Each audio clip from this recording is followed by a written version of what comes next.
السلام علیکم دوستو، ویلکم ٹو فصیح فٹنس۔ آپ سب کو فصیح فٹنس میں خوش آمدید کہتا ہوں۔ آج کی ویڈیو بہت ہی انٹرسٹنگ ٹاپک کے بارے میں ہے۔ اس ویڈیو کو آپ نے ضرور آخر تک دیکھنا ہے۔ یہ ویڈیو انشاءاللہ آپ کو بہت ہی انفارمیٹیو لگے گی۔ تو آج کا جو ہمارا ٹاپک ہے وہ ہے what is program design and what are the components of program design. نام سنتے ہی آپ کو یہ بہت ہی انٹرسٹنگ لگا ہوگا۔ تو آئیے چلتے ہیں بغیر کسی ٹائم ضائع کیے ٹاپک کی طرف کہ پروگرام ڈیزائن سے کیا مطلب ہے۔ پروگرام ڈیزائن سے یہ مطلب ہے کہ ہم نے اگر اپنے لیے کوئی پروگرام ڈیزائن کرنا ہے تو وہ کن چیزوں پر مشتمل ہوگا، ٹھیک ہے، جس کا مطلب یہی ہوا کہ کمپوننٹس آف پروگرام ڈیزائن۔ تو اس میں سب سے پہلے آپ کو یہ یاد رکھنا چاہیے کہ جو ہائی لائٹڈ چیزیں وہ آپ کے ذہن میں ہونی چاہیے۔ فرسٹ نمبر، کوئی بھی پروگرام ڈیزائن ہو وہ جو ہے آپ کا مشتمل ہونا چاہیے وارم اپ پہ۔ وارم اپ کے بعد پھر آپ کا پری اسٹریچ آ جاتا ہے، ٹھیک ہے، پھر اس کے بعد مین سیٹ آ جاتا ہے جو کہ دو چیزوں پر مشتمل ہے۔ تو وہ بھی آپ کو میں آنے والی ویڈیو میں بتاؤں گا۔ اور at the end of the program design جو ہے کول ڈاؤن اور ریلیکسیشن فیز، جس کو ہم عموماً پوسٹ اسٹریچ بھی کہتے ہیں۔ تو آئیے ابھی چلتے ہیں، اس کو تھوڑا اور بھی کھولتے ہیں ٹاپک اور بھی ایکسپلین کرتے ہیں۔ تو پروگرام ڈیزائن میں جو ہے آپ کا سب سے پہلا جو سٹیپ ہے وہ ہے وارم اپ۔ وارم اپ آپ کا پھر دو چیزوں پر مشتمل ہوگا۔ اس میں سب سے پہلے تو آپ نے روٹیشنل ایکسرسائزز کرنی ہوتی ہے اور دوسرے نمبر پر آپ نے جو ہے کارڈیو واسکولر ایکسرسائز کرنی ہوتی ہے۔ تو روٹیشنل ایکسرسائز کرنے کا فائدہ کیا ہے؟ روٹیشنل ایکسرسائزز ہم اس وجہ سے کرتے ہیں کہ ہمارے جتنے بھی سائنوویل فلوئڈز ہیں، اس میں جو سائنوویل فلوئڈز کی وسکوسٹی ہے اس کو مطلب بڑھانے کے لیے اور اپنے جائنٹس کو جو ہے وہ سموتھ آپریٹ کرنے کے لیے ہم روٹیشنل ایکسرسائز کرتے ہیں۔ آپ کو ہم انشاءاللہ ڈیٹیل میں بتائیں گے پھر کہ آپ نے روٹیشنل ایکسرسائز جو ہے وہ کس طرح سے کرنے ہیں۔ لیکن اگر آپ اس میں ویسے آپ کو میں 2-3 ایکسرسائزز بتا دوں تو اس میں ٹورسو روٹیشن آ گیا، shoulder external rotation, internal rotation, آپ کی جو اینکل کی ایکسٹرنل روٹیشن، انٹرنل روٹیشن، یہ بہت ساری ایکسرسائزز ہیں، انشاءاللہ آپ کو آنے والی ویڈیوز میں بتائیں گے۔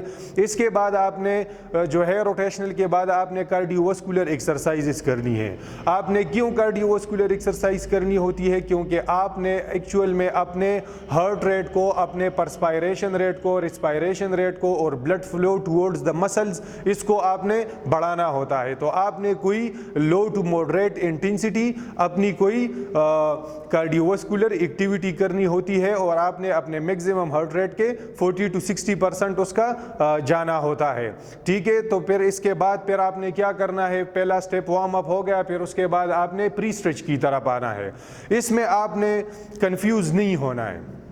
آپ نے ہمیشہ یہ بات یاد رکھنی ہے کہ ہم نے جب بھی ایکسرسائز کرنی ہوتی ہے تو اس سے پہلے ہم نے ڈائنامک اسٹریچ کرنی ہوتی ہے رادر دین اسٹیٹک اسٹریچ۔ زیادہ تر لڑکوں کو یہی کنفیوژن رہتی ہے کہ آیا ہم نے اسٹیٹک اسٹریچ کرنی ہے یا ڈائنامک اسٹریچ کرنی ہے۔ تو آپ نے اپنے مائنڈ میں یہ یاد رکھنا ہے کہ آپ نے ڈائنامک اسٹریچ کرنی ہے۔ ڈائنامک اسٹریچ سے مراد یہ ہے کہ آپ نے ملٹی جوائنٹ موومنٹ کرنا ہے۔ ڈائنامک اسٹریچز میں آپ کو 2-3 مثالیں دیتا ہوں۔ آپ کے آرم سوئنگز اس میں آ جاتے ہیں، واکنگ لنجز آ جاتے ہیں، اسپائڈر مین پش اپس آ جاتے ہیں، ٹھیک ہے، انچ وارمز آ جاتے ہیں۔ اس طرح کافی ایکسرسائز ہے وہ آپ ڈائنامک اسٹریچز میں پرفارم کر سکتے ہیں۔ ابھی پری اسٹریچ میں آپ کب اسٹیٹک اسٹریچ دے سکتے ہیں؟ بہت ہی امپورٹنٹ بات ہے یہ کہ آپ اس مسل کو اسٹیٹک اسٹریچ دے سکتے ہیں اگر آپ کو فیل ہو رہا ہو کہ that muscle is lacking full range of motion. تو اگر اس میں ٹائٹنس ہے تو اس متعلقہ مسل کو جو ہے آپ پھر اسٹیٹک اسٹریچ دے سکتے ہو تاکہ آپ کے لیے ایکسرسائز میں آسانی ہو اور وہ اپنے فل رینج آف موشن پہ جا سکے۔ تو یہ ہو گئی ہماری 2 سٹیپ۔ تیسرا سٹیپ جو ہمارا ہے وہ ہے مین سیٹ۔ تو آپ نے یہ یاد رکھنا ہے کہ مین سیٹ آپ نے اپنا جب پروگرام ڈیزائن کرنا ہوتا ہے تو اس میں آپ کا ایک مین سیٹ ہو گیا اور ایک کارڈیو واسکولر سیکشن اس میں آ جاتا ہے۔ تو اسٹرینتھ ٹریننگ میں آپ نے کیا کرنا ہوتا ہے؟ اسٹرینتھ ٹریننگ اپنے جو ہے مثال کے طور پر میرا چیسٹ کا ایکسرسائز ہے اور میں آیا ہوں, میں نے چیسٹ پرفارم کرنی ہے, تو میں نے اپنے چیسٹ کے جو ایکسرسائزز ہے وہ میں نے کر لیے. مثال کے طور پر میں نے بینچ پریس لگا دیا, پھر میں نے ڈمبل پریس لگا لیے, پک فلائز لگا دیے, شیمپین پریس میں نے لگا لیا, کرش پریس میں نے لگا لیا. تو اسٹرینتھ ٹریننگ میں نے 25 to 30 منٹ میں نے یہ ایکٹیویٹی کر لی. تو مین سیٹ میں دوسرے نمبر پر پھر مجھے کارڈیو واسکولر ایکٹیویٹی کرنی ہوتی ہے. اس کا کیا فائدہ ہوگا کہ اس سے جو ہمارا ہارٹ ہے تو اس کے بیسٹ پرفارمنس کے لیے کارڈیو واسکولر ایکٹیویٹی بہت ہی ضروری ہے. تو آپ نے ضرور یاد رکھنا ہے کہ اسٹرینتھ ٹریننگ کے بعد اگر آپ نے فیٹ لاس کرنی ہے تو آپ نے زیادہ کارڈیو کرنی ہے, اور اگر آپ نے فیٹ لاس نہیں کرنا ہے تو پھر آپ جو ہے وہ 5 to 8 منٹس آپ کارڈیو کر لیں, اور اگر آپ نے فیٹ لاس کرنی ہے تو آپ نے اپنے ٹائم کو دن بدن بڑھانا ہے اور 20 to 30 منٹس بھی آپ کارڈیو کر سکتے ہیں. تو یہ تھا مین سیٹ جس میں 2 چیزیں آ گئی. پھر لاسٹ میں آپ نے یہ یاد رکھنا ہے کہ آپ جب بھی ایکسرسائز کر لیتے ہو تو آپ اپنے ذہن میں یہ یاد رکھیں کہ آپ نے کبھی بھی ڈائریکٹ جو ہے وہ اپنے جم سے یا کوئی اسٹوڈیو سے آپ نے نہیں نکلنا ہے, کیونکہ ابھی آپ کی باڈی کی پوری طرح سے وارم اپ ہو چکی ہے. تو ابھی وہ ٹائم ہے کہ آپ نے اس کو ریلیکس کرنا ہے, آپ نے اپنے باڈی کو کول ڈاؤن کرنا ہے. تو کول ڈاؤن کرنے کا بھی طریقہ ہے, جس طرح کہ میں نے کہا مین سیٹ میں آپ نے سیکنڈ نمبر پر کارڈیو واسکولر ایکٹیویٹی کر لی, تو اس کا مطلب یہ ہوا کہ آپ کا ہارٹ ریٹ تو اوپر چل رہا ہے, تو ابھی آپ نے اس ہارٹ ریٹ کو جو ہے واپس ریسٹنگ ہارٹ ریٹ پہ لانا ہے.